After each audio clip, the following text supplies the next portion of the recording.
C'est une communication à 3 voies. Donc moi, je suis Marie-Pierre Rotté, je suis archéologue au musée d'art. Je suis responsable des fouilles qui ont eu lieu sur le site de la verrerie. Et en tant que responsable, j'ai sollicité plusieurs spécialistes, dont du coup Elsa Roux, qui est à ma gauche, qui est donc architecte spécialiste des décors en marbre et qui a étudié les décors en marbre justement du site de la verrerie. Et Julien Boilève, à ma droite, toïcographologue à l'INRAP, qui a été sollicité pour étudier les peintures à la fois sur site et également en post-fouille. Et donc les fouilles sont finies, mais bien que les fouilles soient finies, en fait, on a beaucoup travaillé depuis, puisque, comme vous le savez, le travail de l'archéologue est pour l'essentiel quand même un travail en post-fouille. Donc pour resituer les choses, donc là on va parler des maisons romaines, parce qu'en effet, on entend parler beaucoup d'une maison qui est la maison de la harpiste qui a livré ses peintures, mais il y a beaucoup d'autres maisons qui ont été trouvées sur ce site qui ont fait l'objet d'études. Et donc là on va vous parler de 2 maisons. Et donc les maisons romaines, dans leur ensemble, à Arles, on en connaît plusieurs. Il y a eu beaucoup de découvertes avec pas mal de mosaïques. Les mieux connues, en fait, sont celles qui appartiennent à 2 sites. 2 sites qui datent de la fin du IIe siècle. C'est le site en rive gauche du Crédit Agricole, que certains d'entre vous ont peut-être visité pendant des journées du patrimoine les décennies précédentes. Et sur notre à Trinquetaille, c'est le site de la verrerie. Donc ces 2 sites sont les mieux connus en termes d'habitat, parce que c'est des sites qui ont été fouillés de manière plus extensive et pour lesquels il y a eu aussi de la stratigraphie et des datations. Et donc là, aujourd'hui, on va vous s'arrêter sur le site de la verrerie, bien entendu, sur lequel il y a eu ces fouilles entre 2013 et 2017. Donc le site de la verrerie s'insère donc dans le quartier de Trinquetaille, qui est un quartier du coup qui fait partie intégrante de la ville romaine d'Arrelat. À la fin du IIe siècle, ce quartier-là donc fait partie de la partie résidentielle, commerciale, mais également cultuelle de Trinquetaille. Donc à la fin ce quartier de la verrerie, en fait, ces maisons de la fin du IIe siècle sont connues déjà depuis les années 80, parce que dans les années 80, il y avait des fouilles qui ont été réalisées, parce qu'il y avait un projet de lotissement sur cette parcelle, et ces fouilles avaient révélé justement des maisons très luxueuses avec des mosaïques. Ces mosaïques, à l'époque, ont été prélevées par l'atelier de restauration du musée, par Patrick Blanc, sous la responsabilité de Patrick Blanc, et 5 mosaïques ont d'ailleurs été déposées à cette époque et font aujourd'hui partie des collections permanentes du musée. Donc on a la mosaïque d'Aion et de Méduse, qui sont les mosaïques d'Aion, la plus grande mosaïque qui est dans nos collections. Donc après la dépose de ces mosaïques, en fait, le site a été abandonné pendant 30 ans, et donc la ville a donc souhaité mettre un chantier d'insertion, parce que le terrain avait été de nouveau envahi par la végétation et c'était devenu une jungle. Et donc un chantier d'insertion a été mis en place pour débroussailler le site en vue de le remblayer pour le protéger. Mais au final, donc, forcément, pour faire ce travail, il y a un suivi archéologique qui a été réalisé par moi-même et mon collègue Alain Genot, tous les 2 archéologues au musée. Donc on a réalisé le suivi du redégagement des vestiges tels qu'ils avaient été trouvés dans les années 80, et l'objectif initial était de remblayer le terrain. Sauf qu'on a fait un petit sondage, et en faisant ce sondage, on a fait une découverte qui a nécessité une prolongation de la fouille. Et donc, en fait, on a prolongé les fouilles ensuite entre 2014 et 2017, dans le cadre d'une fouille programmée, dans la partie sud du terrain, à l'emplacement de ce qu'on appelle la maison d'Aion, c'est-à-dire à l'emplacement de là où avaient été trouvées les mosaïques d'Aion et de Méduse. Donc, dans le cadre de cette fouille programmée, en fait, on a déjà documenté mieux cette maison de la fin du IIe siècle en complétant le plan.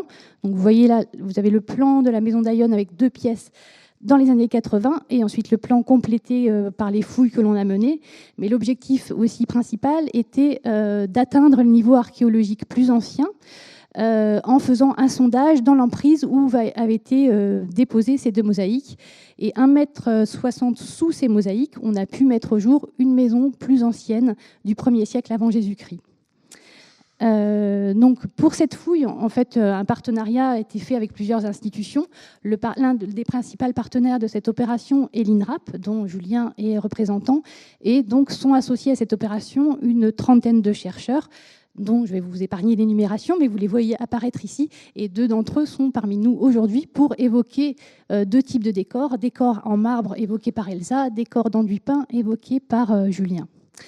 Donc aujourd'hui, on va évoquer 2 maisons qui font un bond dans le temps. On a les maisons qu'on appelle au bassin tripartite, qui est la maison qui apparaît en bleu ici, et une autre maison qui est la maison de la harpiste, qui elle est beaucoup plus ancienne puisqu'elle date entre 70 et 50 avant notre ère, dont les relevés apparaissent en rouge ici.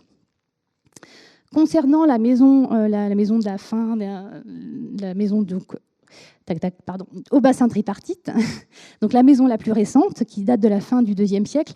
Donc cette maison s'insère dans un quartier de maisons urbaines qui ont été mises en place après 190. Comment on connaît cette datation? C'est grâce au mobilier céramique qui a été trouvé dans les remblais sous-jacents. Et ce quartier a été détruit suite à un incendie qui s'est produit en 260. Comment date cet incendie? Alors, on sait qu'il y a un incendie parce qu'il y a une couche d'incendie, mais aussi parce qu'il est daté grâce à la découverte d'une tirelire dans une pièce et d'une monnaie sur la mosaïque que l'on a fouillée en 2013.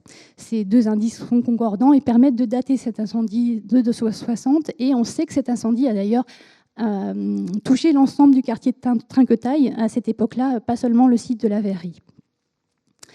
Donc ce quartier, donc les domus en fait de la verrerie se développent. Donc les domus là, on est dans les maisons urbaines, donc de la fin du IIe siècle. Donc ces maisons-là se développent à l'est donc d'une rue et de part et d'autre d'un mur qui délimite deux îlots d'habitation. La récupération des murs rend difficile la compréhension de la trentaine de pièces identifiées sur ce chantier, car les seuils ont souvent disparu. En effet, suite à l'incendie de 260, il y a eu un pillage systématique du site au IVe et Ve siècle avec une récupération des murs. La différence d'orientation des murs avait incité à distinguer 3 voire 4 maisons distinctes. On notera cependant que le mur qui sépare les domus 1 et 2 ayant été totalement récupéré, on ne peut pas totalement exclure la possibilité qu'il s'agisse de la même maison, mais pour l'heure, il reste difficile de trancher. La maison dite au bassin tripartite, sur lequel on va assister aujourd'hui, est celle qui est située au nord-est du chantier.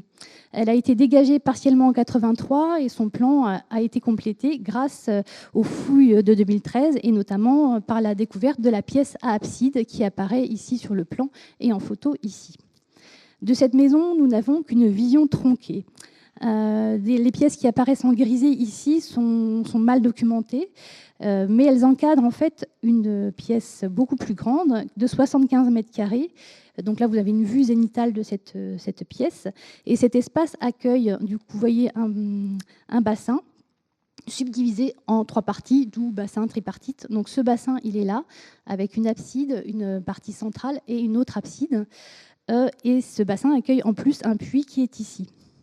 Le bassin était recouvert de plaquages de marbre blanc et de dalles de schiste qui ont été en grande partie récupérées mais qui sont préservées ici. Et ces murs faisaient office de stylobates, c'est-à-dire qu'ils servaient de support pour des colonnes dotées d'un chapiteau toscan, chapiteau qui a pu être vu notamment par Elsa, parce que ces éléments ont été prélevés en 83 et étudiés par Elsa a posteriori. Sur 3 de ses côtés, donc, le bassin était encadré par un espace de déambulation en plaquage de marbre, donc là tout autour. Et cet espace était relativement étriqué puisqu'il ne fait qu'1,70 m de largeur. Il était surplombé au nord par un sol en béton de tuileau. Donc cet espace de déambulation était recouvert en fait d'un sol en plaquage de marbre ou opus sextilé et des plaquages de marbre d'une grande variété. Donc, qui sont constitués en fait de plaquages de marbre en remploi issus d'autres maisons d'un état antérieur probablement et avec des provenances très variées, aussi bien d'Asie mineure, de Carrare, de Skyros, de Tunisie ou de l'île de Bé notamment. Donc cet espace qui avait été fouillé dans les années 80, il communique au sud avec par le biais de ce seuil avec cette pièce à abside que l'on a fouillée en 83. Donc, il communique par le biais d'un seuil monumental. Alors, en quoi il est monumental? Vous voyez, il est déjà très grand. Il fait 1,95 m de largeur et il était doté d'une porte à 4 bâtons dont on voit la trace à travers les petits trous que vous avez ici. Tac.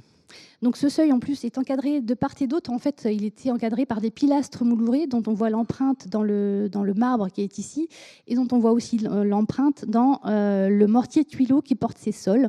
Et c'est au mortier de tuileau sur lequel on a pu faire une empreinte. Et grâce à cette empreinte, on a pu ensuite, Elsa a pu faire une restitution qu'elle pourra vous montrer de ces pilastres qui encadraient cette porte monumentale entre guillemets. Donc, ce seuil permet d'accéder à une pièce mosaïquée qui est quadrangulaire, qui fait 25 mètres carrés, et au sud de laquelle se développe donc une abside. Donc, l'abside en demi-cercle qui est ici. L'abside, elle est en léger surplomb d'une douzaine de centimètres par rapport au sol, et elle a par contre été très altérée par les pilleurs de l'Antiquité tardive qui ont récupéré son revêtement et qui était en marbre. Donc, si l'essentiel des murs ont été pillés, l'un d'eux maçonné, qui est celui-là, conserve son élévation sur près de 1 mètre de hauteur et il comporte des plaquages en marbre conservés sur 1 mètre de hauteur. Et donc, ces plaquages en marbre, de même que le sol, ont été largement impactés par l'incendie dont je vous ai parlé tout à l'heure. Vous le voyez très bien ici sur la mosaïque, l'impact de l'incendie qui a fortement altéré les tesselles et qui a du coup causé pas mal de soucis et de travail pour les restaurateurs ensuite. Donc, bien que les autres murs aient été récupérés, en fait, des lambeaux de décor pariétal subsistaient par certains endroits. Donc, la mosaïque en question, en fait, est le grand intérêt de cette pièce. Donc, nous, on va plus insister sur le décor de cette pièce parce qu'on a beaucoup d'informations sur son décor. On a un échantillonnage de l'ensemble du décor qu'on peut avoir dans le monde romain dans une maison. Donc, en effet, donc, la mosaïque en fait, était recouverte par une couche d'incendie et par une couche de destruction qui a été en grande partie entamée par les pilleurs de l'Antiquité tardive, mais qui est préservée dans l'angle nord-est de la pièce, ici. Cette couche de destruction a été fouillée par carroyage et elle est constituée essentiellement de l'effondrement d'une architecture en terre crue et elle a livré en plus des plaquages de marbre, des stucs, des plafonds et des enduits peints qui sont susceptibles de provenir de la décoration de cette pièce et qui pour nous constituaient un super terrain de jeu puisque avec un beau potentiel de remontage du décor de cette pièce. Donc on va se concentrer du coup sur ce décor en vous présentant les différents types de décors. Donc tout d'abord la mosaïque et ensuite les marbres, pour ensuite finir par les enduits peints et les stucs. Concernant la mosaïque, donc, son étude a été confiée à Véronique Blambijon, qui n'est pas ici aujourd'hui, qui est donc arlésienne et qui travaille au CNRS, au centre Camille Jullian à Aix-en-Provence. Donc je vais me faire un peu le porte-voix de ce qu'elle a communiqué lors d'un colloque qui a eu lieu en octobre dernier à Lyon. Donc, à très peu de choses près, donc, ce pavement, donc là, vous avez une vision générale de la pièce depuis l'abside. Là, je fais une rotation à 180 degrés et on accède à la pièce depuis le seuil, qui est quand même une vision plus normale de la chose. Donc, à très peu de choses près, le pavement était complet à sa découverte. Il s'organise en 3 panneaux juxtaposés, donc 2 panneaux rectangulaires et en tout cadre un panneau central carré. Et ce panneau central, il est chargé en fait d'une composition qui est très connue d'un bouclier de triangle noir. Donc inscrit dans un carré, des cases d'angle sont occupées par des nœuds de Salomon que vous voyez ici. Des vrilles chargent les espaces résiduels et sur une chronologie très longue, toutes les régions, les Gaules comprises, connaissent de tels boucliers traités dans différentes techniques, en béton, décorés de tesselle, en tesselle ou en marbre. Le centre du bouclier est occupé par un fleuron de 4 fuseaux rouges cernés d'un épais trait noir qui est assez mal mis en page et de rares touches colorées de ce panneau central que viennent compléter les 2 de Salomon qui sont ici. Donc là, dans ce qu'on appelle le bouclier, c'est ce cercle avec les triangles. Les triangles se développent sur 10 rangs, ce qui n'est pas exceptionnel. Cependant, les 3 premiers rangs sont constitués de carrés sur pointe. À cette heure, Véronique Blambijon n'a pas trouvé de parallèle précis pour ce détail qui apporte une touche élégante, mouvante à une trame qui est déjà très tournoyante. Alors là, vous voyez à gauche, en fait, il y a une comparaison à faire. À gauche, vous avez la mosaïque in situ, donc sur site en 2013 quand on l'a trouvé donc avec Alain Genoux. Et là, vous avez le panneau mosaïqué qui a été prélevé à l'atelier de restauration parce que les restaurateurs ont prélevé cette mosaïque et ont forcément nettoyé. Et vous voyez le travail remarquable de nettoyage qu'ils ont pu effectuer qui permet de bien mettre en valeur du coup cet effet tournoyant du bouclier. Donc, portant le panneau central, il y a un guillochi polychrome que vous voyez ici, qui est assez, malgré tout, qui est assez maladroitement tracé. Ça se voit notamment au niveau des angles qui ne sont pas très bien traités. Sur un des côtés, on observe en plus l'ajout d'une bande d'arceaux. Et cette bande d'arceaux souligne l'abside qui est juste en face et donc qui corrobore en fait l'effet crescendo du décor et la mise en scène du décor. Les panneaux latéraux de la mosaïque présentent la même trame, en fait, assez épaisse et chargée de losanges et de nœuds de Salomon. Vous voyez ici. Donc, en plus des traces laissées par l'incendie qui ont détérioré les tesselles, les nœuds de Salomon montrent quand même une certaine irrégularité, comme vous voyez le voir ici, et ce qui dénote malgré tout d'une absence de maîtrise totale de la chose. Donc voilà, donc ça vous montre malgré tout une mosaïque qui est très imposante, qui paraît très luxueuse, mais malgré tout dont le traitement montre qu'il n'est pas totalement abouti, même si on a un certain raffinement dans le bouclier. Et donc on a d'autres types de décors qui vont dans le même sens du traitement. Et donc je vais laisser la parole à Elsa qui va vous présenter le décor associé à la mosaïque, à savoir le marbre. Donc nous allons parler du décor en marbre de la pièce 13, mais avant toute chose, il faut revenir sur le terme de marbre et le définir. Donc on utilise ce terme à la façon des Romains. Donc en fait, c'est un terme qui regroupe toutes les pierres dures qui sont susceptibles d'être sciées en plaques et qui en plus peuvent prendre un beau poli. Donc de ce fait, on a une variété de roches qui géologiquement sont très différentes. Donc ensuite, en quoi consiste la spécialité et l'étude des décors en marbre.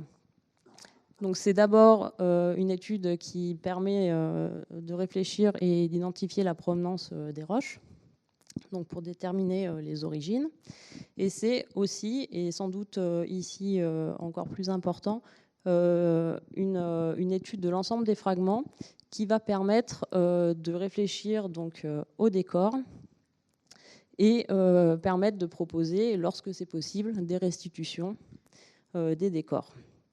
Donc le site de la verrerie, globalement, a livré un lot de marbre qui est assez important, puisqu'on a, que j'ai pu observer, plus de 6600 fragments de marbre.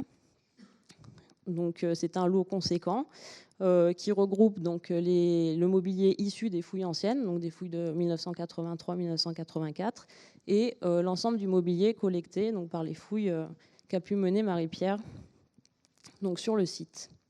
Donc ce lot se compose également d'une diversité importante de types d'éléments. Donc on a des plaques lisses en marbre blanc et des plaques colorées. On a également des éléments décorés. On va retrouver beaucoup d'éléments moulurés, comme vous pouvez en voir quelques-unes. Et également des fragments d'architecture, de dallage et du revêtement de bassin. Donc l'ensemble de ces 6600 fragments appartiennent donc au décor de plusieurs espaces et de plusieurs maisons. Donc à l'échelle du site, on a pu identifier 4 à 5 types de marbre blanc différents et plus d'une quinzaine de variétés de marbre colorés qui proviennent de l'ensemble du bassin méditerranéen. Donc, au sein de ce corpus, l'étude du décor de la pièce 13 représente un petit ensemble, mais qui est l'ensemble le mieux conservé et dont l'étude est la plus exhaustive.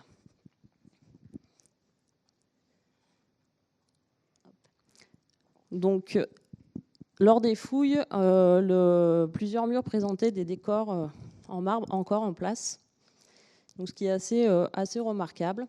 Donc on a pu observer que le décor de plaquage avait été installé par le biais d'une engravure qui avait été réalisée dans le sol mosaïqué. Donc cette engravure accueille les plaques en marbre et également un épais mortier de tuileaux qui sert en fait à maintenir les plaques contre la paroi du mur. Donc, soulignons que dans le mortier, lors de la phase de restauration, donc l'atelier de restauration est intervenu sur cette partie-là, dans le mortier, on a pu trouver des éléments de tesselle qui appartiennent à la mosaïque. Donc, de ce fait, nous savons que le décor en marbre correspond soit à un embellissement, soit à une réfection de la pièce. Donc là, vous voyez l'engravure ici, qui correspond en fait à la mise en place du décor en marbre. Donc ce décor se compose de 2 assises de plaquage, Et on notera la présence en partie haute d'un petit ressaut dans le mortier qui correspond en fait à l'emplacement d'une moulure qui est placée en position de simèse. Donc le registre inférieur, donc entre le sol mosaïqué et l'emplacement de la moulure, fait 70 à 75 cm de haut et correspond donc au registre inférieur du décor. La mise en place de la moulure dans cet espace en position de base crée un retrait dans le décor qui permet de matérialiser le registre médian de la paroi. Donc, comme Marie-Pierre l'a souligné, donc, les fouilles ont permis de dégager le sol, la mosaïque, et également de documenter l'ensemble des effondrements qui étaient observables en place. Donc pour ce faire, un carroyage a été mis en place. Donc chaque fragment en marbre qui est sorti a pu être documenté et localisé, ce qui a permis de faciliter le travail de remontage.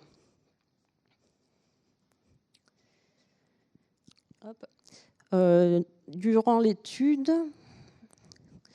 l'étude a permis de remonter plusieurs éléments en marbre et d'identifier plusieurs éléments composant le décor.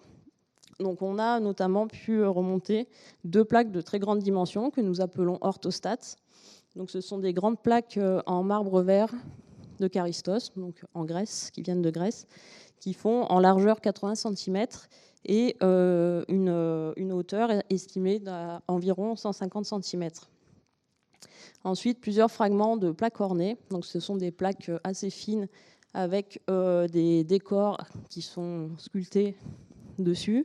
On a également un ensemble de fragments de bandeaux qui sont en jaune de Chemtou, donc Chemtou en Tunisie. Et enfin, un ensemble de moulures en marbre blanc, dont plusieurs origines ont pu être identifiées. Et enfin, il y avait évidemment quelques éléments de fragments de plaques de marbre blanc qui correspondent au registre inférieur. Donc à partir du carroyage et à la suite du remontage des différents éléments, on peut restituer un décor pour le registre médian. Donc ici, donc les moulures positionnées en position de base qui créent un retrait et qui supportent 2 grandes plaques en marbre vert et qui sont surmontées en partie haute par une moulure qui est positionnée cette fois-ci en position de simèse. Donc l'ensemble de ce décor est assez remarquable puisqu'on restitue avec les dimensions en pieds romains les plaques qui sont incomplètes, donc les orthostates. On peut estimer qu'ils devaient faire au moins 5 pieds et donc atteindre au minimum 147,5 cm de haut. Donc ce registre médian qui est surmonté par une moulure devait également se prolonger sur les autres parois de la pièce. Donc notamment, on peut imaginer ici et ici. Et bien sûr de ce côté aussi.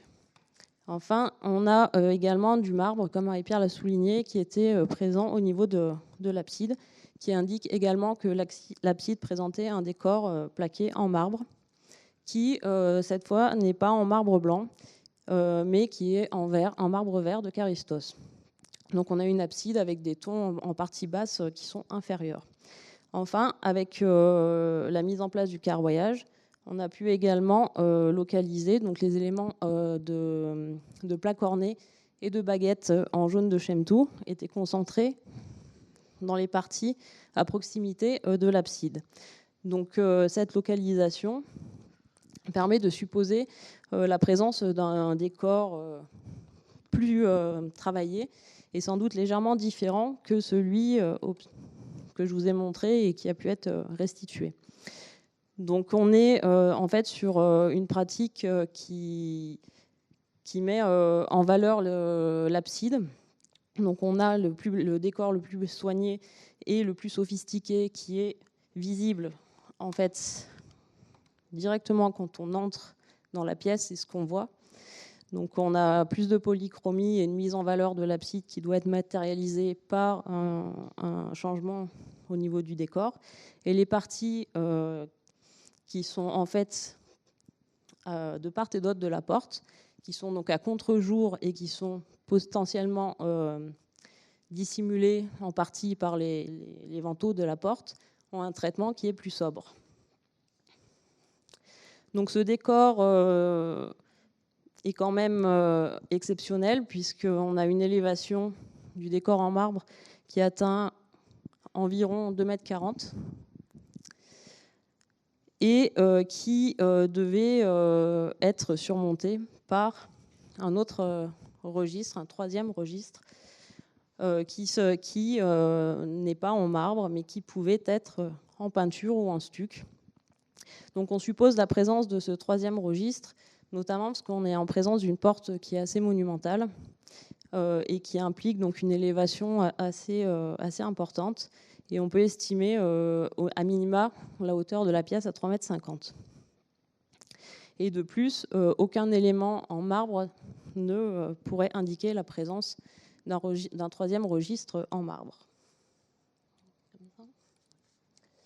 Voilà, donc à titre de comparaison, les comparaisons restent assez rares. Donc on a des exemples de décors en marbre en Narbonnaise et ailleurs qui sont assez hauts. Mais généralement, on connaît très peu de choses et on a souvent plus que le mortier de Tuileau qui est en place. Et là, un des exemples que l'on peut citer pour la hauteur et pour la disposition du décor, ça va être celui de la Villa maritime des Baumelles, donc à Saint-Cyr-sur-Mer, qui a été publié par Patrick Diegelmann. Et donc, c'est un décor qui est daté du IIe siècle et qui atteint une hauteur de 2,35 m. Seulement, ce décor est connu presque uniquement, grâce au mortier de Tuileau qui est conservé. On n'a que les plaquages inférieurs qui étaient en place et les plaquages des registres médians et supérieurs n'ont pas été retrouvés lors des fouilles. Et enfin, un autre exemple qui est plus lointain. Donc, c'est une des pièces de la villa Siline à Leptis Magna, donc, qui présente un décor en marbre assez haut, donc, qui est structuré en 3 parties et qui donne aussi un exemple de la mixité possible des décors avec la superposition d'un enduit peint au-dessus des registres en marbre. Et en l'occurrence, on a un enduit qui est jaune avec des tracés rouges et malheureusement les figures des panneaux ont été pillées et ne sont pas connues.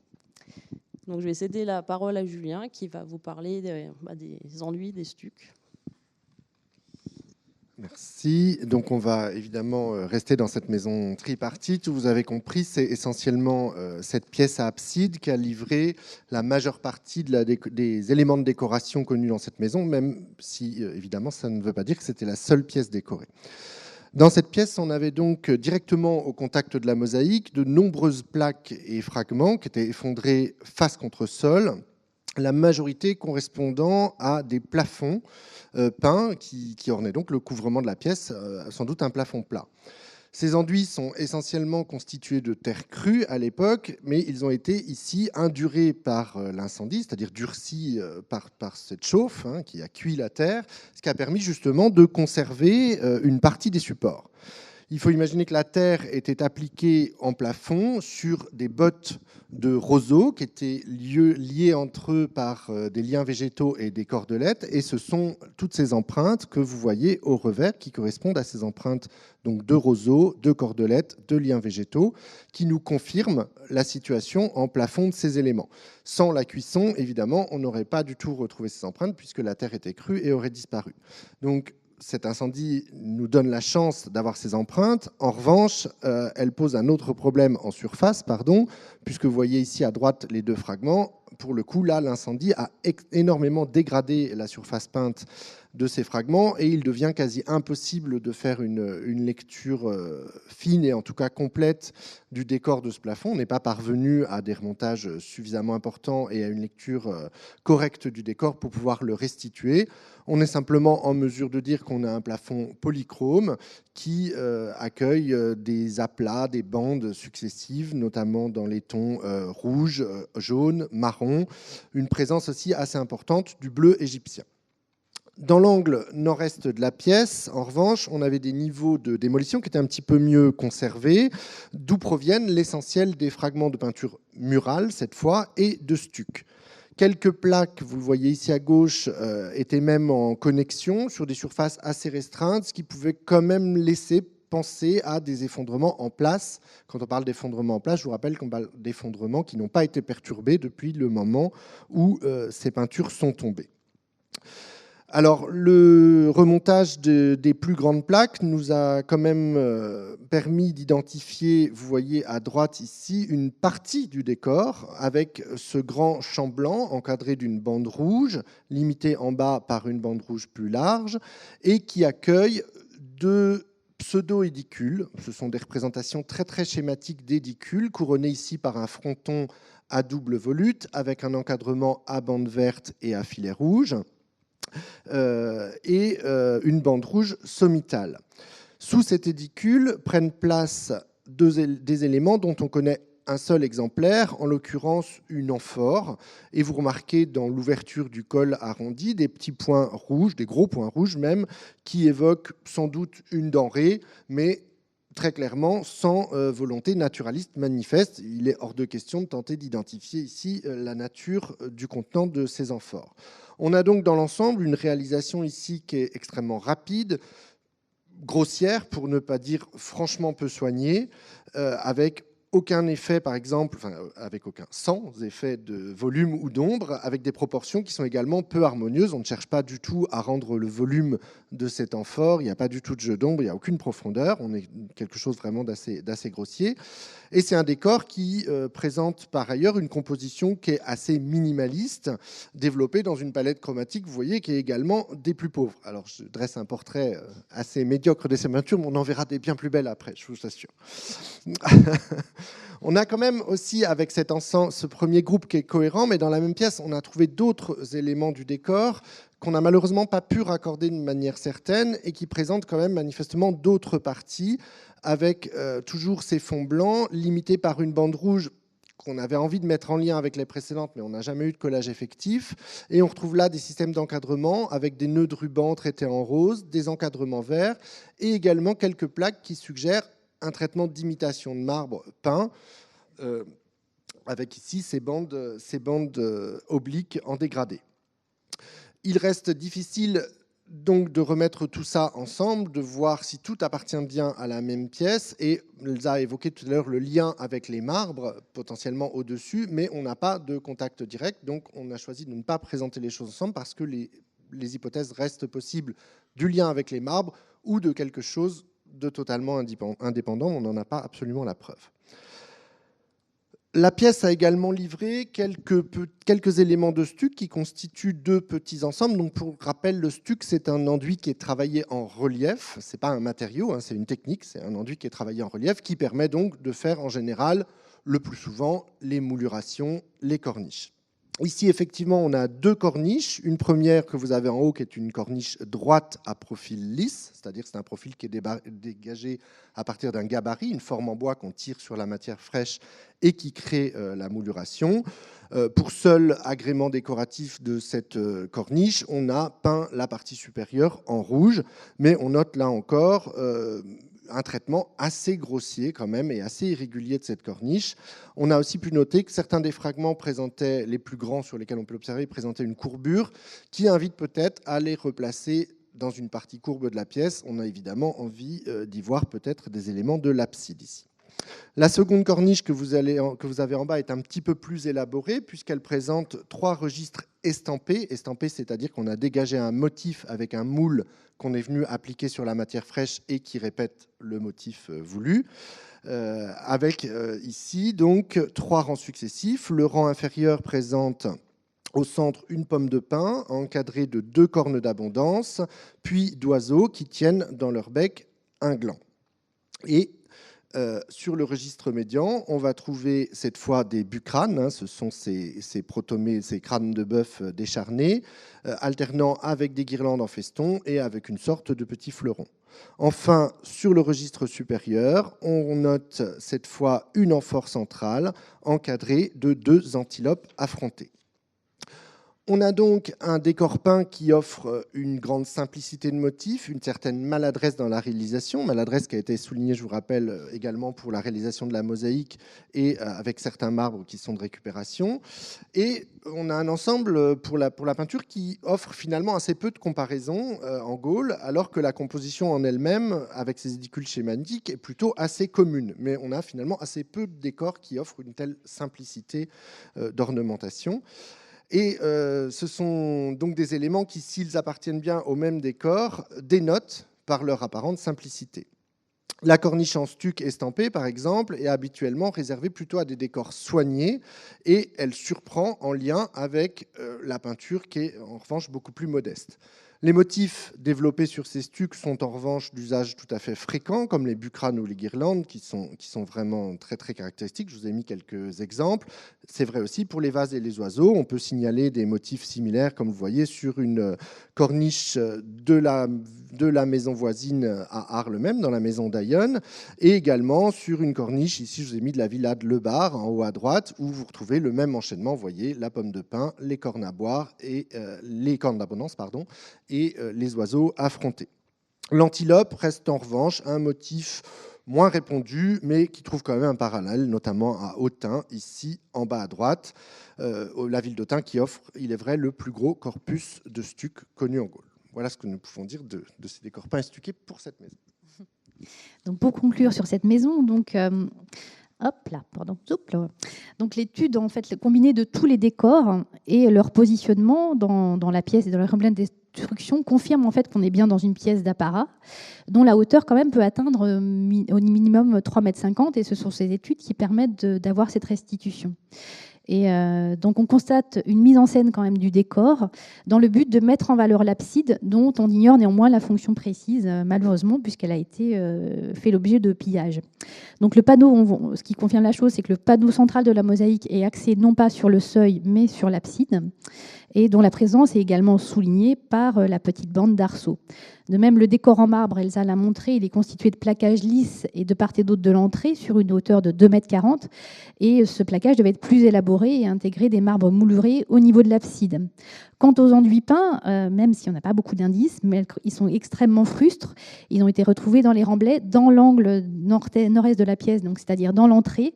Et il serait quand même malgré tout tentant de les positionner près de l'entrée, au-dessus des marbres, bien qu'aucune preuve factuelle, comme l'a souligné Julien, ne permette de confirmer cette proposition, si ce n'est que la cohérence du remblai de destruction du secteur.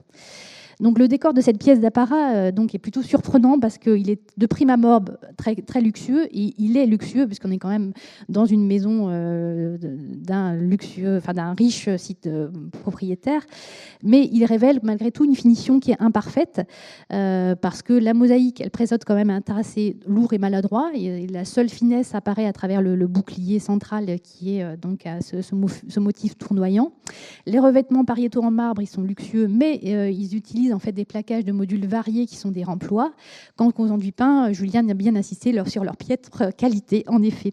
Donc, alors on pourra noter d'ailleurs sur ce même site, on a une autre maison qui est contemporaine et qui n'a pas du tout le même standing de décor, c'est la maison mitoyenne d'Aillonne. Donc là, vous avez la maison au bassin tripartite. À côté, en rose, c'est la maison dite d'Aillonne, qui a livré une mosaïque d'Aillonne qui est beaucoup plus fine et qui a aussi livré le décor peint qui avait été aussi vu par Julien, qui présentait un poète entouré de muses et qui montre que le standing, en fait, dans un même quartier, on a des maisons luxueuses, mais avec des artisans qui n'ont pas forcément tous le même savoir-faire et peut-être un propriétaire qui n'a pas les mêmes moyens non plus.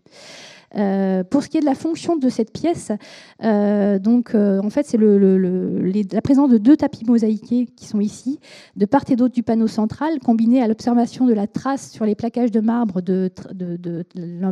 la trace de rayures, incite à y placer des banquettes, et on a tendance à penser qu'il s'agit d'une salle à manger d'apparat.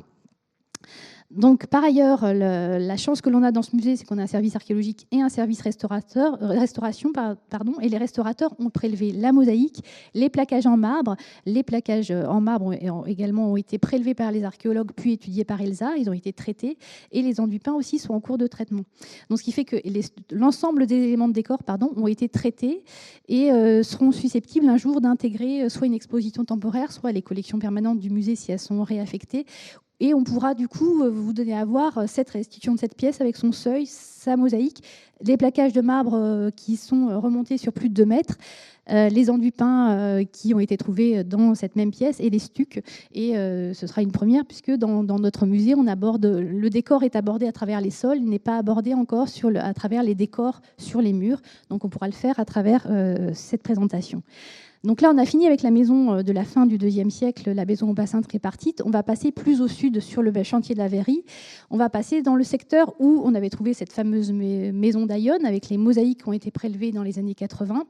Et on ne va pas parler de la maison d'Aïonne parce qu'on l'a fait dans le cadre d'une autre communication il y a plusieurs années. Mais on va parler du sondage qu'on a fait dans l'emprise de ces mosaïques. Donc on a fait ces mosaïques qui ont été prélevées dans les années 80. Et nous, entre 2014 et 2017, on a fait un sondage, donc une fois que les mosaïques avaient été prélevées, et ce sondage faisait 1,60 m de profondeur, dans le but d'atteindre les niveaux plus anciens qui correspondent à la maison de la harpiste, dont on voit le relevé donc dans les niveaux sous-jacents en rouge ici. Donc là, vous avez l'emprise du sondage sur la vue des années 80 et l'emprise de sondage en 2017 à la fin donc de la fouille qu'on a réalisée. Et donc, ce qui nous a permis de mettre au jour la fameuse maison dite de la harpiste. Pourquoi on l'appelle comme ça? Puisque parmi les décors peints qu'on a trouvés, on a retrouvé cette représentation de cette femme jouant de la harpe. Donc cette maison de la harpiste, on la connaît que sur une petite surface, environ 110 mètres carrés. Malgré tout, on a énormément d'informations. Donc moi, je vais vous énumérer en quelques minutes, je vais être brève, promis, les différentes conclusions auxquelles on a été amené grâce aux études qui ont été réalisées. Première conclusion, c'est que cette maison, et c'est une maison précoce. Qu'est-ce qui nous permet de connaître la datation? C'est le mobilier céramique qu'on a trouvé. Mobilier céramique qui a été étudié par notre collègue Sébastien Barberan de l'INRAP également. Et il a pu déterminer que cette maison a été construite entre 70 et 50 avant notre ère, ce qui est vraiment surprenant, puisque en fait, cette rive-là, jusqu'à présent, on pensait qu'elle n'a s'était développée qu'après la création de la colonie romaine. La colonie romaine d'Arélate a été créée en 46 avant notre ère, et on pensait que la ville avait essaimé plutôt à partir des années 30 avant notre ère à Trinquetaille. Et à travers cette découverte, on prouve non, qu'avant même la création de la colonie, on a une maison romaine qui s'est installée ici et qui ensuite a été détruite entre 50 et 40 avant notre ère. Autre surprise, c'est que cette maison, non seulement elle est précoce, mais en plus, elle a toutes les caractéristiques de la maison italique. Alors, on dirait vraiment une maison d'un Italien qui est venu s'installer ici. Qu'est-ce qui nous fait dire ça? Tout d'abord, c'est son plan. On a fouillé une petite surface, mais ça correspond au plan type de la maison italique, qui est la maison dite à atrium, c'est-à-dire qu'elle possède une cour centrale avec qui possède un puits de lumière, qui permet également de récupérer les eaux de pluie dans un bassin avec une sorte d'atrium. Donc c'est un atrium autour duquel se trouvaient plusieurs pièces. Donc nous, ce qu'on a fouillé, c'est justement une partie du bassin, une partie de la galerie de déambulation qui tournait autour de cette cour et 2 des pièces qui entouraient cette cour. Parfois, il y a une deuxième cour qui est un deuxième ensemble qui apparaît derrière, et nous, on a probablement une extension de la maison plus vers l'est. Donc en termes de plan, ça se rapproche vraiment aux maisons tardo-républicaines telles qu'elles sont décrites par Vitruve au 1er siècle avant notre ère. D'autre part, les modes de construction sont typiquement italiques. On a des murs maçonnés, c'est une invention romaine qui ne s'est pas encore développée en Gaule à cette période. On a des matériaux de construction qui sont importés. Tout cela confirme que c'est une maison italique. Qu'est-ce qu'il y a de remarquable dans cette maison par ailleurs? C'est qu'elle a un état de conservation remarquable. On l'a fouillée sur une petite surface, certes, donc 110 mètres carrés, mais par contre, on a a un remblai de destruction. Cette maison a été détruite volontairement et scellée par un remblai de 1,40 m d'épaisseur. Et elle conserve une élévation de murs sur 1 mètre de hauteur. Et ces murs présentent des décors peints, parfois préservés jusqu'à 4,60 m de longueur. Donc déjà, c'est un point remarquable. Et ces peintures ont été préservées, comme je vous le disais, grâce à ce remblai de destruction qui apparaît ici sur 1,40 m d'épaisseur. Et ce remblai de destruction est très riche en informations sur l'architecture et le décor de la maison, puisqu'il préserve une grosse partie de l'élévation de la maison, avec l'élévation en terre crue constituée de briques de terre crue, des éléments également de toiture. Et puis également, tous ces éléments ont été bien préservés. On a également énormément de décors. Donc, parmi les décors, les sols, on a les sols décorés. Donc, dans cette pièce-là, qui est une salle à manger, probablement une salle à manger, on a la pièce 8B sur laquelle reviendra Julien tout à l'heure. On a un sol en béton à éclat de pierre avec des petits cabochons. Dans la pièce d'à côté, qui est une pièce de réception, qui est la pièce 8A, on a un beau décor mégalographique peint et on a un sol peint qui est vraiment un décor totalement atypique et unique pour la Gaule romaine, pour l'époque romaine, parce que les comparaisons vont plutôt avec le monde grec. Donc on a un sol à cabochon, un sol avec un décor peint. On a en plus, la grosse surprise, c'est qu'on a une préservation de l'étage de la maison à travers la rampe des destructions. On a un sol d'étage fait de petites briquettes, qu'on appelle en opus picatum, et un sol en béton constitué de petites tesselles. Donc tout ça, ce sont les éléments de couches de destruction qui nous les ont livrés. Et puis enfin, on a d'autres éléments de décor. Décor en stuc peint, décor de plafond peint sur terre avec ces panneaux bleus et entourés de rouge vermillon. Et bien sûr, énormément d'enduits peints. Donc les enduits peints, on l'a vu, on les a sur les murs, comme je vous l'ai dit tout à l'heure, donc avec un décor architectural dans la pièce, donc peut-être probable salle à manger, et dans un décor mégalographique dans la pièce qu'on appelle de réception.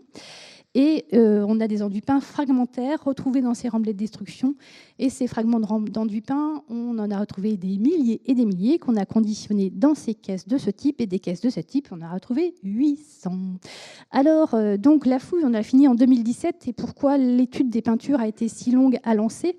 Parce que en fait, ça n'était pas très simple, parce que 800 caisses d'enduit peint, ça nécessite 800 jours d'études. 800 jours d'études, c'est à planifier administrativement et en termes de planning, d'administration et de marché et tout ça. Et l'autre contrainte, c'est que ça nécessite aussi un espace de travail important, puisque ces enduits peints, il faut les étaler sur un espace idéalement de 300 mètres carrés, mais à minimum de 150 mètres carrés. Et nous, au sein du musée, on ne disposait pas d'un espace de ce type, si ce n'est que utiliser la salle d'exposition temporaire, sauf qu'on ne pouvait pas utiliser la salle d'exposition temporaire de manière pérenne, puisque l'étude devait durer au moins 3 ans. Donc voilà, donc c'est pour ça qu'en fait, il y a eu un délai entre la fin de fouille 2017 et l'étude des peintures de la Maison de l'Harpiste en 2021. C'est qu'il a fallu trouver les moyens techniques de réaliser ces études des peintures, qui a été confiée à Julien, à qui je donne la parole.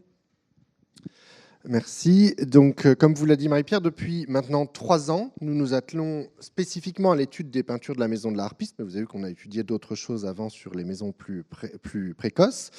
Et je vous rappelle que dans cette Maison de la Harpiste, les 3 espaces que nous avons fouillés ont chacun livré des décors peints appartenant à ces pièces, mais également dans les pièces 8B et 8A que vous avez ici, les peintures qui sont donc celles de l'étage qui étaient effondrées au rez-de-chaussée. Alors, petit rappel sur ce qu'est l'étude de ces peintures. Ça a d'abord consisté, bien sûr, en le lavage de ces dizaines de milliers de fragments, lavage qui a été confié en grande partie à nos chers bénévoles, dont certains sont dans la salle, qui a pris un petit peu de temps. Et ensuite, l'étude à proprement parler consiste avant tout à un travail de recomposition. C'est littéralement un puzzle où on va chercher à réassembler au maximum les fragments pour obtenir les plaques les plus grandes possibles, qui permettront donc de mieux comprendre le décor, voire de très bien le comprendre. Une fois que ces remontages sont achevés, les plaques principales ou tout élément qui livre une information clé, parfois ça peut être un seul fragment, sont parfaitement disposés à plat dans le sable. Je vous rappelle qu'on n'est pas dans de la restauration, donc nous on ne recolle pas définitivement ces fragments, ils sont laissés libres. C'est le sable qui nous permet de remonter ces plaques bien à plat dans ces lits de sable, donc, pour permettre leur documentation photographique après une légère humidification qui va permettre de rendre lisible le motif. Ces plaques vont ensuite également être dessinées à l'échelle 1 sur un film plastique, ce qui constitue en fait le relevé archéologique de l'objet, comme pour tout objet archéologique. On va dessiner le contour des plaques et également les motifs. C'est cette documentation qui va nécessiter ensuite un traitement informatique pour les photos et les relevés, lesquels vont permettre, entre autres, de construire une infographie permettant d'aboutir à la restitution des parois, du décor et des parois. Cette part du travail est partiellement menée au fil des études de chaque ensemble, tandis que les restitutions, elles, seront en fait finalisées l'année prochaine, qui constituera la dernière année d'études consacrée essentiellement à la rédaction du rapport final. Tout ça pour vous dire qu'on est donc encore en cours, que vous verrez des restitutions, pas toutes, mais qu'elles sont encore partielles et donc encore pleines d'erreurs et d'améliorations à faire. Pour cette étude, nous avons donc bénéficié d'abord de la salle d'exposition temporaire à la faveur de l'année de fermeture du Covid. Comme vous voyez sur cette photo, il nous faut, comme l'a rappelé Marie-Pierre, une surface importante puisqu'il s'agit d'étaler des milliers de fragments avant de pouvoir les serrer en plaques. L'année suivante, on a changé d'espace. Généralement, on dit 2 salles, 2 ambiances. Nous, c'était 2 salles, une seule ambiance. Et on a donc migré vers le château d'Avignon, qui a été aménagé par le conseil départemental, justement, pour accueillir cette étude. L'étude, pour rappel, est menée par 4 personnes, à raison donc des 2 archéologues du musée, Marie-Pierre Roté, qui dirige également la fouille, et Alain Genot, d'une restauratrice, Marion Rapillard, et d'un toïcographologue, en l'occurrence moi-même, qui dirige cette étude. Le cadre étant désormais posé, on va maintenant voir justement ce qu'il en est des travaux menés depuis 3 ans, qui sont, donc je vous le rappelle, toujours en cours, j'insiste, ce qui veut dire qu'on va vous présenter ici des résultats partiels encore non stabilisés. Les restitutions, par exemple, vous l'aurez compris, ne sont pas totalement achevées. Nous avons donc tout d'abord consacré nos recherches aux peintures de la pièce 8B, que vous voyez ici en vue zénitale. Et dans cette pièce, le décor peint était encore en place sur chacun des murs, l'un de ces murs offrant tout de même une hauteur beaucoup plus importante, ce qui permettait déjà d'avoir une bonne lecture de la zone inférieure du décor, avec ce jeu de podium que vous avez en bas ici, ce sont ces parties ici et ici. Podium qui ménage clairement une division de l'espace, on a des décors différents de part et d'autre, on est pourtant bien dans la même pièce. Division de l'espace qui se fait par ce piédestal fictif, central, vu en perspective, qui va donc ménager ce qu'on appelle une antichambre et une alcôve. La pièce livrait également de nombreux effondrements en place, c'est-à-dire des enduits tombés et brisés au sol, mais encore en connexion, des plaques qui promettaient donc, dès la phase de terrain, d'avoir des remontages conséquents. Dans l'antichambre, on va retrouver donc un décor d'inspiration architecturale qui présente une plinthe violette, ici en bas, violette à Bordeaux, qui est surmontée d'un podium gris clair ici, dont on a rendu l'amouluration haute et basse et la découpe latérale pour rendre ce profil en relief. Le corps est simplement rythmé de hampes à volutes et parsemé de larges et rapides coups de pinceau en 3 couleurs, jaune, bordeaux et blanc. Une grande plaque remontée cette fois sur toute la hauteur de la paroi nous livre en fait ensuite l'essentiel, toute l'organisation de la zone médiane qui est entièrement traitée en monochrome jaune. Vous avez ici cette fois des colonnes à fût lisse ici qui vont reposer sur ce podium et qui portent un entablement jaune clair avec à nouveau sa mouluration par des filets bruns et bordeaux. Les chapiteaux, vous le voyez, sont corinthiens, c'est-à-dire qu'ils sont traités avec 2 registres de feuilles d'acanthe recourbées et des crosses en volute de manière tout à fait canonique. Cette colonnade se place au premier plan d'un mur en arrière, que vous voyez entre les colonnes ici, qui va se composer de grands blocs dressés, ce qu'on appelle des orthostates. Elsa en a évoqué tout à l'heure pour les marbres, c'est le même principe, ce sont donc des grandes plaques ou des grands blocs verticaux qui sont rendus ici avec un effet de bossage, avec cet effet illusionniste qui rappelle la découpe de la pierre avec son léger relief. Ce registre d'orthostates est ensuite surmonté ici de 7 assises de blocs isodomes, c'est-à-dire des blocs de même dimension, qui sont toujours représentés avec cet effet de bossage. Au-dessus de l'entablement, enfin, on va trouver ce qu'on appelle la zone supérieure, qui est constituée cette fois de 3 assises de blocs, toujours avec effet de bossage, mais traitées ici avec un peu plus de polychromie, puisqu'on a un rang avec des blocs rouge-bordeaux, un rang avec des blocs jaunes et un rang avec des blocs verts, tout ça se détachant sur une bande périmétrale blanche. L'ensemble est encore couronné d'une corniche fictive blanche, moulurée de violet ici, et se termine par une bande noire. Ces plaques ont donc permis la reconstitution que vous voyez ici de la paroi sud de la pièce, celle qui ouvre sur l'atrium, et elles permettent également de restituer donc cette porte centrale dont on avait le seuil, mais dont les peintures permettent de montrer qu'on a une porte qui se développe jusqu'au plafond sans retour donc de paroi. Surprise un petit peu plus inattendue, c'est la présence également d'une fenêtre dans l'angle ici qui doit compléter l'apport de lumière à partir de l'atrium. La hauteur sous plafond sera donc très précisément connue une fois que les restitutions seront totalement abouties, mais on devrait être sur une hauteur légèrement inférieure à 3 mètres. Dans l'alcôve, cette fois, donc on est toujours dans la même pièce, je vous rappelle, la peinture en place révèle encore un système de podium, cette fois à bande oblique colorée ici, qui est surmonté en zone médiane d'une alternance d'orthostates, donc ces grands blocs dressés, traités ici en imitation de marbre, avec toujours l'effet de bossage par ces filets blancs et noirs, et alternant avec des blocs en paneresse. Donc les blocs en paneresse, ce sont des blocs qui sont cette fois dressés mais présentés sur leur tranche. Ce sont ces blocs étroits ici, qui sont traités en rouge vermillon. Une grande plaque qui correspond sans doute au mur d'en face montre le même rythme de la zone médiane, mais avec, vous voyez, des marbres encore différents, plus variés, où on va retenir ici la richesse de la palette chromatique et l'impact colorimétrique de cette alcôve avec ces marbres fictifs, pas du tout naturalistes. Je pense que je demanderais à Elsa de les identifier, elle serait bien en peine. On est vraiment dans quelque chose d'un petit peu fantaisiste, avec, vous voyez, ces très larges veinures. Ces orthostates que vous retrouvez ici sont couronnés de manière assez traditionnelle aussi d'une moulure fictive blanche avec ses filets en dégradé. Puis on passe à la zone supérieure qui montre l'apparition de rangs de blocs isodomes qu'on va retrouver sur une autre plaque. Donc vous voyez, c'est toujours quand ça ne colle pas tout en continu comme la première paroi que je vous ai montrée, on est obligé de faire un jeu de répercussion d'une plaque à l'autre pour essayer de comprendre les enchaînements. Et donc, sur cette zone supérieure, on retrouve 3 assises de blocs, à nouveau, ici, ici, ici, avec une assise centrale plus largement développée. Et chacune de ces assises alterne un bloc à imitation de marbre et un bloc uni, rouge vermillon pour ici, vert pour les 2 autres blocs.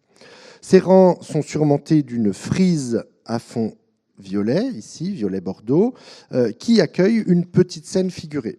Et on va retrouver effectivement aussi sur une autre plaque l'enchaînement très important entre les peintures en partie supérieure de l'alcôve et de l'antichambre, avec cette colonne fictive qui correspond au piédestal fictif qui séparait la pièce en 2 espaces. Et cette plaque est clé parce qu'elle va nous permettre de caler tous les éléments de l'alcôve où on n'a pas d'enchaînement continu, mais comme on a exactement la hauteur des parois jaunes, on va pouvoir très précisément dire à quelle hauteur se place chacun des éléments de l'alcôve. Je reviens sur cette petite frise figurée qui mesure moins d'une vingtaine de centimètres de haut.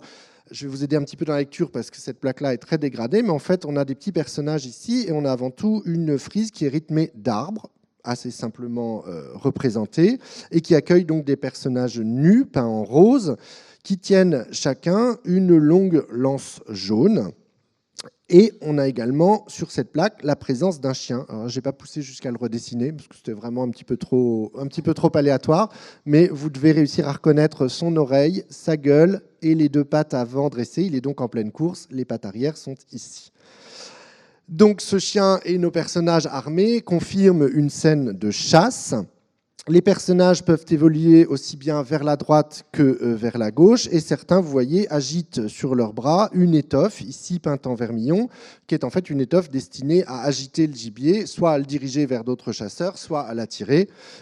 Dans un pays comme Arles, on sait bien à quoi servent ces étoffes rouges. Les personnages donc évoluent dans les deux sens, mais on a sur d'autres plaques des personnages qui sont mieux conservés, ce qui montre aussi sans doute le traitement par différents peintres au sein de la pièce. Et ici, soit l'application, soit les pigments utilisés ont garanti une meilleure conservation de ces personnages. Vous voyez le traitement très rapide avec cet effet coloré. Et on distingue également sur cette paroi, ce qui n'est pas le cas sur l'autre, des brins d'herbe qui rappellent très rapidement le cadre extérieur et un peu en savane de cette scène de chasse, et également sur ces personnages qui n'étaient pas le cas sur l'autre mur, ce petit élément vert qui correspond en fait aux ailes du personnage. Et ce sont de fait, on retrouve l'aile jaune ici, ce sont en fait des petits amours du coup, comme ils sont ailés, qui assurent cette scène de chasse. Voilà, je vous en mets un autre exemple ici, et vous voyez aussi un des rares animaux pour chasser dont on a pu lire l'élément. Il s'agit d'un lion bondissant ici. Vous avez clairement les deux pattes avant en pleine course, la crinière, la gueule et la queue recourbée à l'arrière.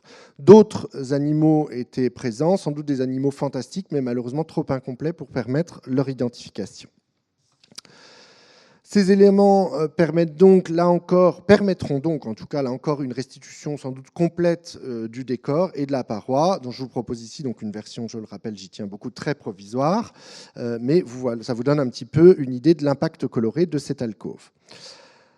Arrivé ensuite au château d'Avignon, nous avons entrepris l'étude du décor, cette fois de l'étage de cette même pièce, donc les peintures qui étaient tombées dans la même pièce que celle que je viens de vous présenter, mais qui correspondent à l'étage, et les nombreux fragments ont permis à notre grande surprise des remontages tout à fait conséquents et une très bonne compréhension de l'essentiel de la paroi.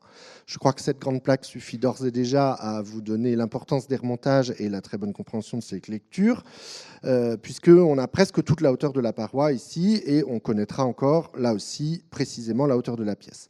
On note tout de suite une composition générale assez similaire au décor précédent, typique donc de ce deuxième style, sur lequel on va revenir, et je vous propose de regarder tout ceci un petit peu plus en détail. On retrouve donc d'abord toujours une zone inférieure traitée en podium, ce champ gris avec sa mouleuration verte en haut et en bas, et des piédestaux en perspective ici qui vont se placer en avant du podium.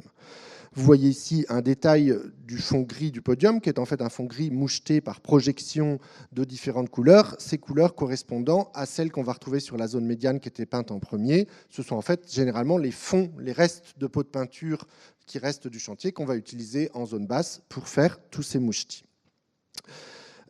Au-dessus de ce podium, on trouve donc cette mouleuration verte et ce dégradé ici qui est censé évoquer la profondeur du rebord du podium avec cet effet assez sommaire de dégradé.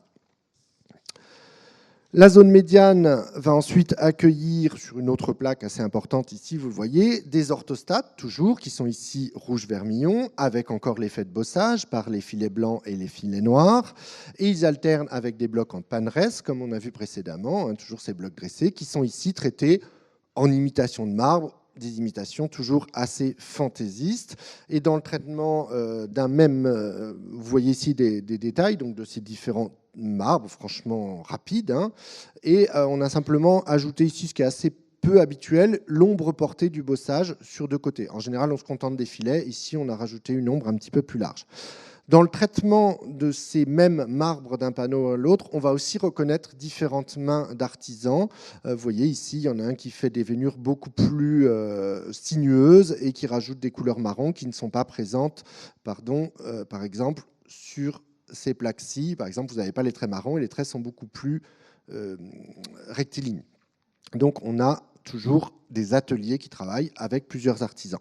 Sur les piédestaux qu'on a vus en zone inférieure, évidemment, se placent des colonnes qui sont cette fois avec un fût cannelé, mouluré. Là, l'effet est rapide mais très efficace. Ça rend bien l'effet de volume de ce fût, avec une base à double tore ici. Comme précédemment, la zone médiane est couronnée d'une corniche fictive, que vous avez ici, toujours sur le même principe, et la zone supérieure va également être constituée de 3 assises de blocs, qui sont cette fois alternativement bleu ou vermillon, ici, et puis traitées encore en imitation de marbre, sans qu'on ait un rythme clairement identifiable. Nous avons donc ici un décor parfaitement restituable, qui est un parfait témoin de ces compositions de deuxième style pompéien, sur lesquelles on va revenir.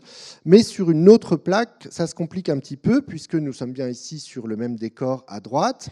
On retrouve bien une colonne, sauf qu'à la différence des exemples que je vous ai présentés précédemment, cette colonne ne repose pas sur un piédestal, mais se développe jusqu'à la base de la paroi. On a donc une colonne plus importante, plus haute, qui n'est pas sur un piédestal. Et il se trouve que de l'autre côté, eh bien, on n'a plus le même décor cette fois, on garde la même zone inférieure. En revanche, ce ne sont plus des panneaux vermillon, ce sont des panneaux, des orthostates à imitation de marbre, et ce sont les blocs campaneresques qui sont rouge vermillon. On a donc un changement dans le décor, ce qui nous rappelle un petit peu le dispositif qu'on a vu en bas, avec cette alcôve et cette antichambre.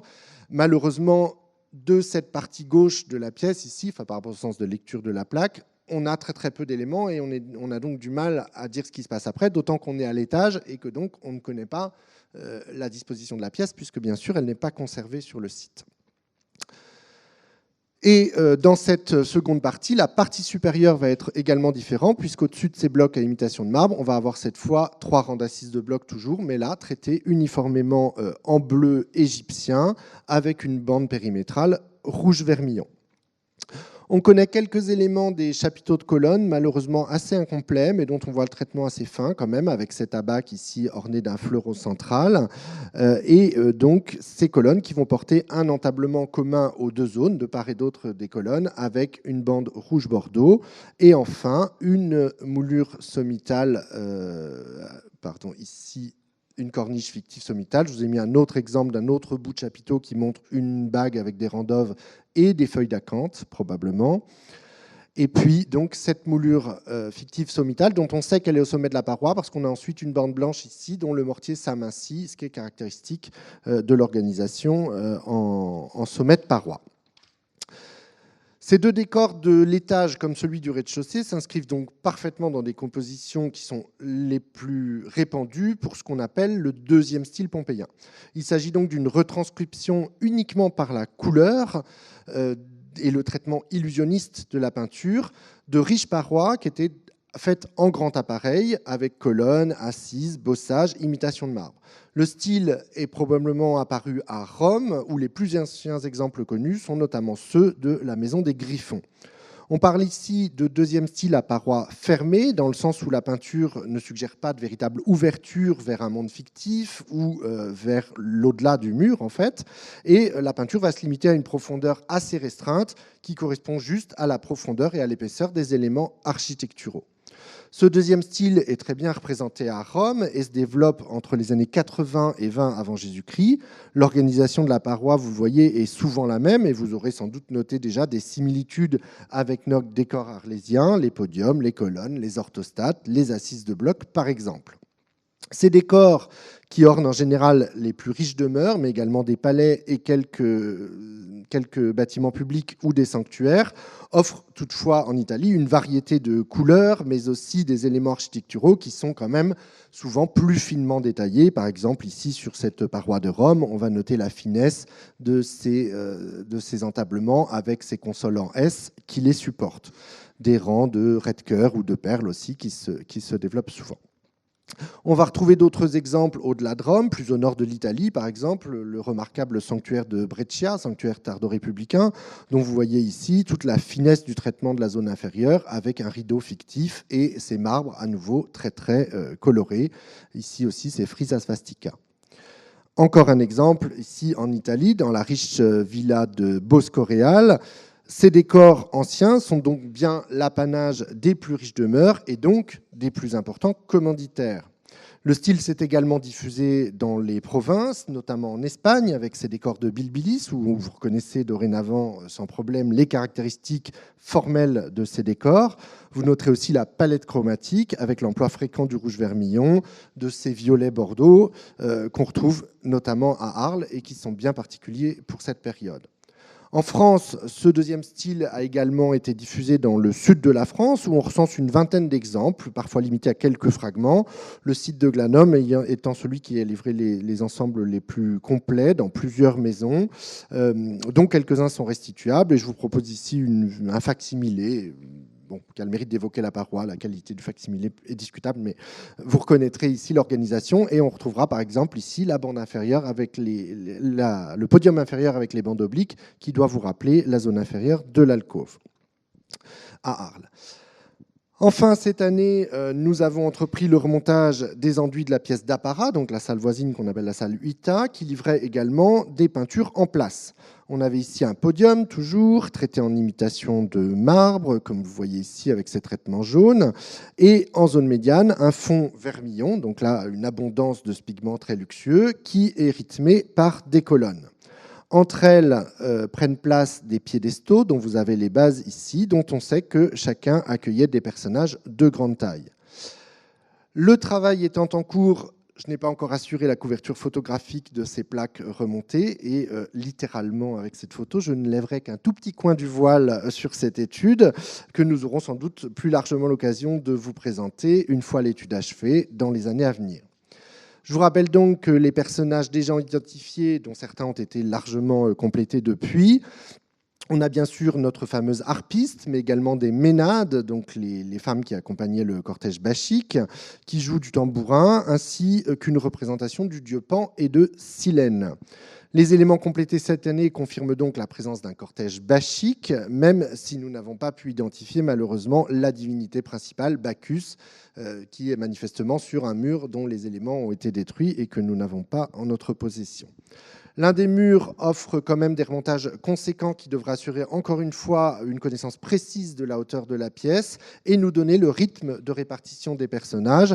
5 d'entre eux pouvant être précisément repositionnés dans la pièce, dont la harpiste, dont on sait maintenant qu'elle est sur le mur de face quand on entre dans la pièce et dans l'angle à droite. On va rappeler pour finir que ce décor figuré est bien du deuxième style, mais qu'il se rattache à un groupe restreint qu'on appelle les décors mégalographiques, c'est-à-dire avec des personnages de grande taille. Ces décors sont particulièrement rares. En Italie, il s'agit par exemple des riches scènes de la villa de Terdigno, que vous voyez ici, avec des scènes mythologiques qui représentent peut-être Paris sur le mont Ida, Hélène, Clytemnestre et Hermione. La villa de Boscoréal a aussi livré de riches scènes mythologiques, toujours sur fond vermillon. Mais c'est encore dans la Villa des Mystères à Pompéi qu'on va trouver dans une chambre. Alors, ce n'est pas la pièce principale dont vous connaissez peut-être les peintures. C'est une chambre annexe qui a un décor qui se rapproche peut-être le plus de celui d'Arles, puisqu'on va retrouver ici ces orthostates vermillons et des personnages en pied sur des piédestaux, avec également un thème bachique, puisque vous retrouvez ici un faune dansant. En France, ce décor mégalographique demeure quand même un décor unique, même si quelques fragments figurés ont pu être ici et là trouvés, proposés comme du deuxième style, mais souvent sans certitude absolue. On a donc encore un unicum a priori, puisque là, on est bien certain que nos personnages arlésiens sont liés à ce décor.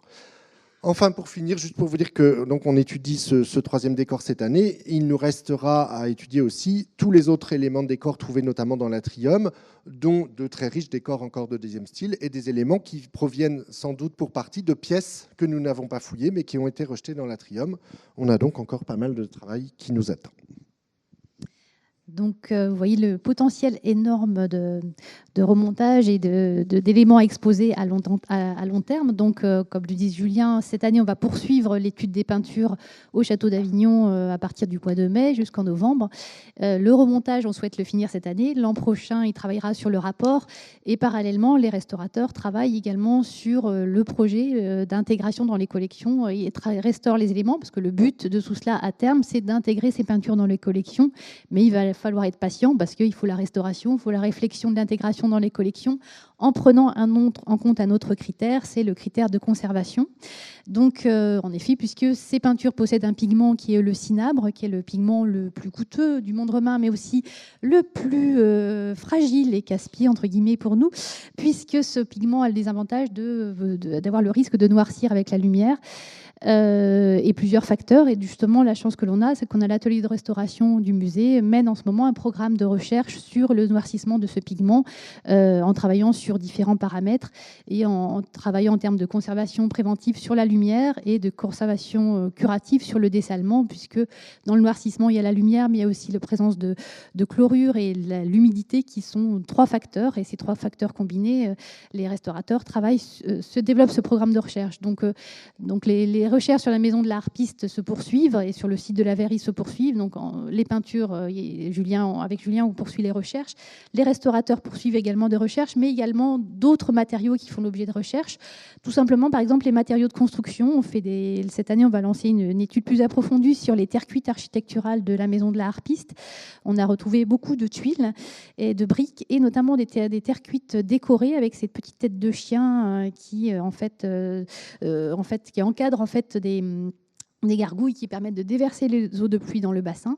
Et on a en fait ce type de terre cuite architecturale, elles ne sont pas produites en Gaule, et donc on suppose qu'elles ont été importées d'Italie. Donc là, on va continuer, on va faire le puzzle déjà de ces terres cuites, parce qu'il n'y a pas que le puzzle des enduits, il y a aussi le puzzle des terres cuites. Et puis on va étudier les pâtes, et on peut faire des analyses qui permettent d'identifier la provenance des pâtes et d'avoir la confirmation que ces matériaux de construction ont probablement été importés.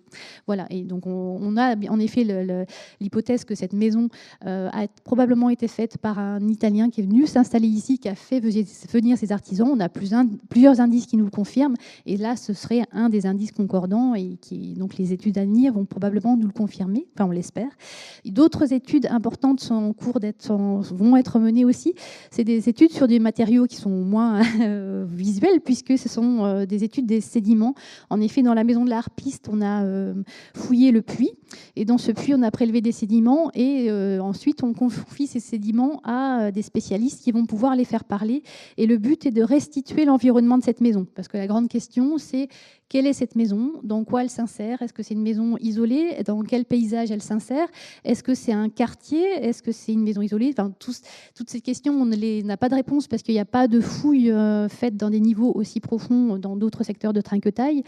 Et donc, les études paléo-environnementales permettent d'avoir des pistes. Donc, on va étudier les pollens. Donc, on a déjà une étude qui a été faite qui montre notamment qu'on a des céréales. Mais si on a des pollens de céréales, juste l'étude palynologique, par exemple, ne permet pas de savoir si ces céréales sont stockées ou si elles sont produites. Donc, on va confier au l'entomologue, le spécialiste des insectes, l'étude des insectes. Et les études des insectes, elles, vont nous permettre de savoir si nos pollens de céréales correspondent à des céréales stockées ou des céréales cultivées. On a d'autres études, c'est les études anthracologiques des charbons qui permettent de savoir en fait quelles espèces étaient utilisées pour construire la maison. Et enfin, on a aussi l'étude carpologique qui est en train d'être menée, qui est aussi une piste très intéressante pour les informations qu'elle va nous livrer, puisque ça peut nous donner des informations sur également est-ce qu'on importait l'alimentation. On a la preuve, on a fait venir des artisans, on a probablement fait venir des matériaux de construction. Et à travers les premiers indices que l'on a priori, on a aussi fait venir des plantes qui n'étaient pas encore implantées ici, notamment le cyprès. En fait, le cyprès s'est développé avec la romanisation ici en Gaule, et ce serait ici le premier témoignage de cyprès. C'est-à-dire qu'on aurait probablement un Italien qui est venu avec ses artisans, avec ses matériaux de construction, avec ses poteries, mais aussi qui a fait venir avec ses plantes. Et il a probablement installé un jardin à partir des études de graines. On a déjà la possibilité de restituer un jardin potager et aussi un jardin d'agrément qui nous donne plein d'informations. Donc là, l'étude est en cours, mais toutes ces études-là sont très intéressantes, puisque l'objectif à terme, bien sûr, c'est de présenter cette maison dans les collections et aussi d'associer la présentation des peintures, une restitution 3D notamment. Et donc, on pourra, dans ces restitutions 3D, intégrer justement ces données paysagères qui sont visuellement peu parlantes, mais qui, par contre, dans l'extrapolation qu'on pourra faire dans les restitutions 3D, ce sera très intéressant. Voilà, donc du coup, on a un gros potentiel. Il va falloir être patient, parce qu'en effet, les études se poursuivent et les restaurations vont être longues. Et il faut surtout que les restaurateurs résolvent cette problématique du noircissement du cinabre avant de pouvoir intégrer ces peintures dans les collections. Et c'est pour ça que ces peintures, on ne peut pas vous les donner à voir à cause de cette problématique du cinabre. Mais on compense cette absence d'exposition par des communications comme ce qu'on fait ici et probablement des publications Facebook ou encore des vidéos qui seront faites avec la communication. Donc ce chantier a pu se faire aussi physiquement pendant la fouille grâce à l'aide des bénévoles. Il y en a plusieurs qui sont ici que je remercie. Grâce aussi au soutien de plusieurs personnes, dont Fafa de la Civette, qui nous accueillait à midi alors qu'on venait avec nos cheveux godillots tout sales et qui nous accueillait toujours sympathiquement. Et ces bénévoles qui aussi sont intervenus après la fouille, qui ont lavé tout le matériel et tous nos petits fragments d'enduit peint pour qu'on puisse maintenant les étudier. Voilà. Ouais. Je ne sais pas s'il y a le temps de questions. Donc, ce que vous avez présenté, c'est des maisons qui sont quand même assez riches. Donc, on peut imaginer des propriétaires assez riches. Est-ce que c'était le cas partout dans Arles, ou est-ce que Trinquetail était particulièrement un quartier où se concentraient des gens un petit peu plus riches que peut-être près du forum ou de l'amphithéâtre et tout ça? En fait, oui, on a affaire à des maisons très luxueuses, mais on a aussi des maisons très luxueuses qui ont été retrouvées en rive gauche. À côté de l'amphithéâtre, justement, il y a des mosaïques qui ont été mises au jour. Il y a le Crédit Agricole, il y a sous l'Office du tourisme, sous le jardin d'hiver. Après, le problème, c'est que les maisons pauvres, quelles qu'elles soient, on les retrouve au 19e, au 18e et au début du 20e. On les retrouve rarement puisqu'elles n'avaient pas de sol décoré. Donc, si on tombait sur un niveau de sol en terre, à l'époque, on ne la voyait pas. Donc nous, en fait, il y avait des maisons pauvres à Trinquetail également, et il y avait des maisons pauvres également en rive gauche, mais malheureusement, il n'y a pas un nombre de fouilles suffisant récentes qui permettent de compléter notre vision de l'habitat à l'époque romaine. Donc de dire que le quartier de Trinquetail était plus luxueux que celui de la rive gauche, je n'irai pas jusque-là. C'est une ville double qui est aussi riche sur une rive que sur l'autre, et ce n'est pas un faubourg, c'est vraiment une ville double, et la richesse se retrouve sur les deux rives. Vous avez parlé des mosaïques du Crédit Agricole. C'en est où, ces mosaïques? On les verra un jour? Elles sont entretenues, restaurées, entretenues surtout? Les restaurateurs du musée sont intervenus plusieurs reprises sur ce site à la demande de la ville qui gère le site. On n'a pas de retour du tout de la ville sur la volonté ou non de présenter ces mosaïques, mais c'est vrai que ce serait bien à vous tous de vous manifester auprès de la ville si vous avez le souhait de les voir, parce que c'est vrai que c'est des mosaïques qui sont en place, qui sont magnifiques et qui nécessiteraient par contre un entretien important, parce que le problème c'est qu'il y a de l'eau et des résurgences, et donc ça nécessiterait en effet un traitement plus approfondi, en profondeur. Ouais. Voilà. Donc c'est la ville qui pourra vous répondre. Désolée.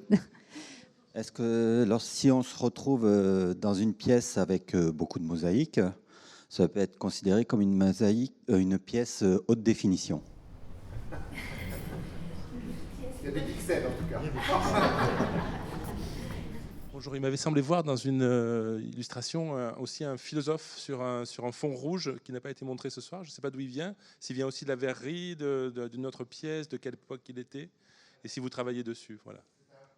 Maison très très riche, une petite pièce annexe nouvellement fouillée a permis de reconstituer une partie du décor, où on a un décor qui est assez riche, alors sans commune mesure avec d'autres décors de la maison qui me présentaient des marbres et ces mosaïques très riches.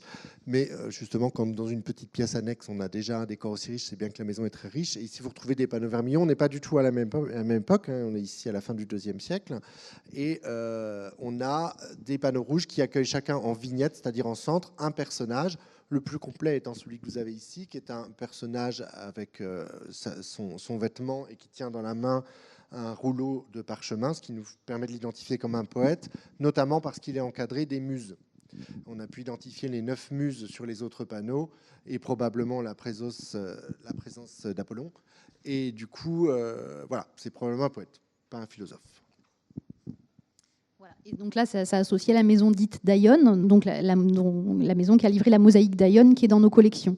Voilà. Et cette maison date de la fin du IIe siècle. En effet, on l'avait évoqué il y a plusieurs années dans une communication. C'est pour ça qu'on n'a pas insisté, mais c'est vrai qu'on pourrait refaire une communication un jour sur cette maison.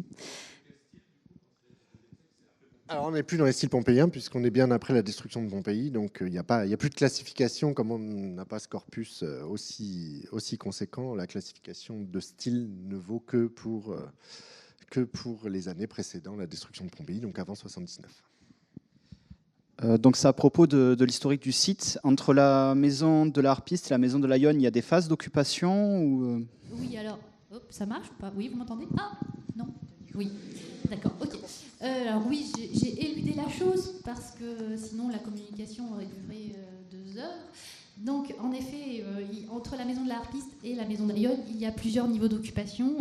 En fait, il y a au moins 3 maisons successives qui se sont succédées, si ce n'est que ces maisons-là ont fait l'objet de destruction systématique avec une évacuation des remblais de destruction. Et ce qui fait que on a une occupation continue en effet du 1er avant à la fin, aux années 260, avec plusieurs sols superposés sur les uns sur les autres, sans aucun matériel associé, et des sols énormément perturbés par l'installation de murs appartenant aux différentes phases. Donc, ce qui fait qu'on a des informations sur les types de décors des sols, mais pas d'informations sur le plan des maisons, parce que c'est extrêmement lacunaire. Donc, on a par contre un peu de matériel retrouvé en remblai, notamment des marbres qui appartiennent au début du IIe siècle probablement, associés à une autre mosaïque. Dessous, on a des sols en béton associés à un décor de cabochon, et dessous, on a un autre sol à éclat de pierre avec incrustation de desselles. Donc, ce qui fait qu'on était heureux d'avoir les restaurateurs auprès de nous, puisque sans eux, on n'aurait pas pu prélever ces sols pour pouvoir atteindre des niveaux archéologiques plus anciens. Et l'idée serait aussi à terme de mettre en valeur ces différents types de sols et les différents types de sols décorés que l'on a à Arles. On n'a pas seulement des mosaïques, on a tous ces sols en béton à décors très variés de cabochons ou de tesselles qu'on aimerait à terme pouvoir valoriser. Mais voilà, on a un travail immense à faire. Donc en effet, ces niveaux-là, ils sont intéressants, mais très compliqués à expliquer dans le cadre d'une conférence. Voilà. Une autre question ici, allez-y. S'il vous plaît, une question un peu honteuse, je veux dire. Quand ça brûle le marbre et les tesselles et les stucs, qu'est-ce que c'est qui... Oui, quand il y a un incendie dans une maison de tesselles, de stucs et de marbre, qu'est-ce que c'est qui brûle en fait, est-ce que vous avez des renseignements? Est-ce que vous le savez? Est-ce que vous avez fait des études? C'est une maison qui a une architecture. Ce sont des maisons souvent qui ont des architectures mixtes, c'est-à-dire que les parties basses, les murs porteurs sont en pierre liés à du mortier, mais souvent l'élévation, on a des élévations en murs de terre crue avec des poteaux porteurs, et on a forcément aussi les plafonds des maisons sont faits. On a pas mal de planchers, les planchers, les charpentes. Donc tous ces éléments-là, ce sont les éléments qui brûlent. Les plafonds eux-mêmes sont posés sur des éléments en bois.